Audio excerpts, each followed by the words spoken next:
What is going on, guys? Welcome back to my YouTube channel. It is Coach Ken. I'm an online business coach for fitness coaches as well as an online fitness coach myself. And I have a pretty vulnerable video for you guys today, but it's going to be a really good one, and it's going to be one that's probably going to help most of you guys out here. And I'm going to be talking to you a little bit about money mindset and your money story and how this can actually help you sign more clients and make more money, create more wealth in your online fitness coaching business. So let's get into it. So I want to share with you guys a little bit about my money story and how it's actually transformed over the past few years. I've shared this on Instagram several times, but I actually had a pretty rough patch throughout my entire teenage years with money, which actually held me back a lot when I first got started in my business. Just to kind of share and give you guys a little bit more insight, when I was 14 years old, my family actually had to foreclose on our home. My dad actually used to flip houses, and he actually foreclosed on a lot of those as well. And my family went from literally having almost what felt like everything to nothing. I was forced to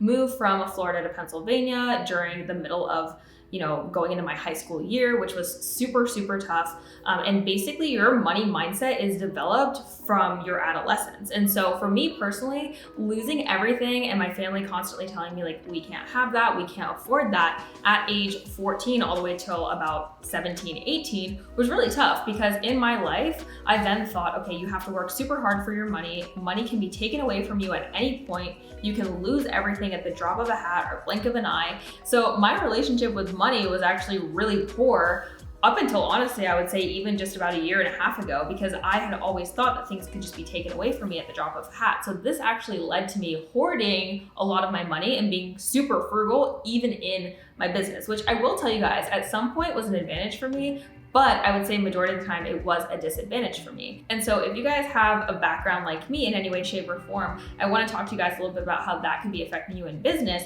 But I also want to talk about some of the other money stories and money mindsets that I've seen throughout the course of being a business coach and just being in business, because this is one of the biggest things that once you release and once you understand and can heal your money mindset, you're going to be able to actually focus on growing more and creating more wealth in your business and in your life. So first things first, let's jump into the 3 different kinds of money mindset. Now I already covered the first one because this is the money mindset that I used to really, really, really struggle with. And that is the hoarder's mindset. So if you have a hoarder's mindset, it's more likely that growing up, you were probably told we can't afford that. No, we can't have that. You think you could lose everything all at once, right? And so you hoard money, or you just keep it in the bank. You don't ever spend money. You're really frugal, right? And because of this, sometimes what happens is we'll create stories on sales calls ahead of time and say, oh, well, they can't afford that. They don't have money for that, because that's our money story, right? We've created the story for ourselves that we can't afford things. So when you get on a sales call with someone, you're inclined to just think, oh, they can't afford that. And because you've written that story for them ahead of time, you're not going to show up as confidently for that call. And as much as you don't want to think you're going to manifest that no, you're more than likely going to manifest a no on the other end, because you've already written the story that that person can't afford it, right? That's what a money mindset of money hoarding is going to look like, right? So I'll give you guys some solutions at the end to talk a little bit more about how you can actually fix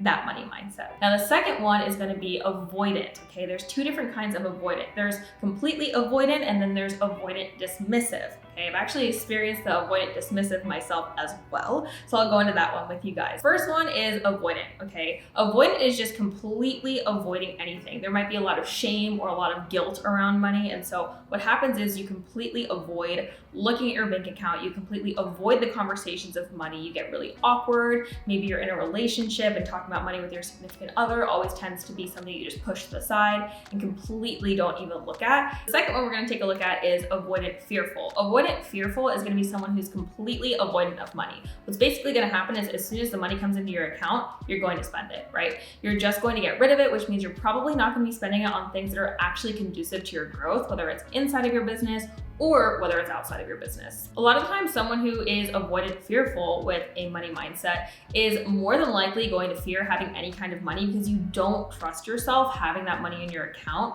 which more than likely means you're just gonna go blow it, right? So how this could show up in your business is it could mean that you're very fearful of actually spending money on yourself or making investments, or you don't believe yourself with enough money to actually invest in even the platforms that you want to use, different mentorship programs, and things that are just going to be conducive to your growth overall. The third one, and the last one that we're going to talk about today is going to be the avoidant dismissive. And what this looks like is you're just completely dismissive of money. You're pretty much ignorant to it. You're going to act like nothing's happening. You're probably not going to look at your bank account because you're almost not afraid, but at that point you're just kind of like, okay, I don't really need to look at that. I don't really care what's happening right now. So the way that this can manifest in your business is just feeling extremely scatterbrained. It can also show up in other areas when you're going in for leadership or you want to make hires because you don't have control of what's going on in your business. Because if you're dismissive with money, it's more than likely that you're probably going to be dismissive with other things in your business. So something I actually want to do is, rather than talk about each individual money mindset and talk about how to give solutions for each one, I actually want to work your brain and have you comprehend what your money story looks like. So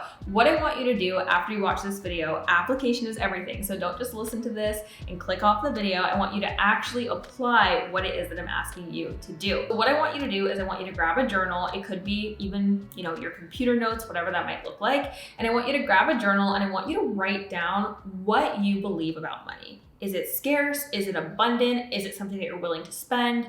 Do you spend your money like crazy? Are you super frugal, right? Start to write out some of the beliefs and some of the stories and things that you've created around money. And I say stories because that's exactly what they are. Anything regarding money a lot of the times is a cognitive distortion, right? If it's a negative connotation or a negative thought, it's a cognitive distortion that we're taught and conditioned over time. So the first thing is just becoming more conscious and aware of what those thoughts are, right? Once you actually know what those thoughts are, I want you to rewrite the truth. What is the actual truth about money? Can it be abundant? Can you spend more money? Is it actually limited, right? Rewrite the truth in a way that's going to serve you, because you know that those stories and those cognitive distortions that you created more than likely aren't going to serve you, right? Now, what I want you to do is I want you to write out what your desired outcome and life would look like if you had more abundance with money. So what that's probably gonna look like is, how do you feel? How do you talk about money? How do you carry yourself with money? Do you check your bank account in a way that's a healthy amount? Do you spend money in a healthy amount? Create what it actually looks like. The more that you spend time in imagination and you envision what your life looks like with a healthy relationship with money, right? Including signing clients, your business, etc.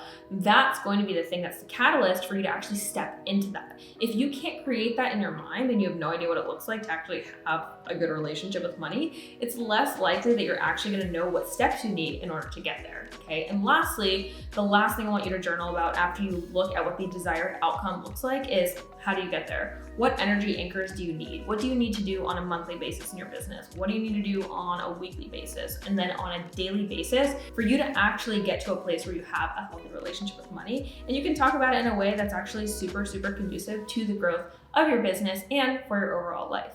Money mindset is honestly one of the biggest reasons why I see so many coaches pull themselves back, not feel worthy of charging what they're actually worth, and also writing the story for people on sales calls before they even get on the call, which manifests a no, or they don't close a sales call. So fix your money mindset and you'll fix a lot of the other problems, not just in your business, but also in your life. I hope you guys love this video and I will catch you in the next one.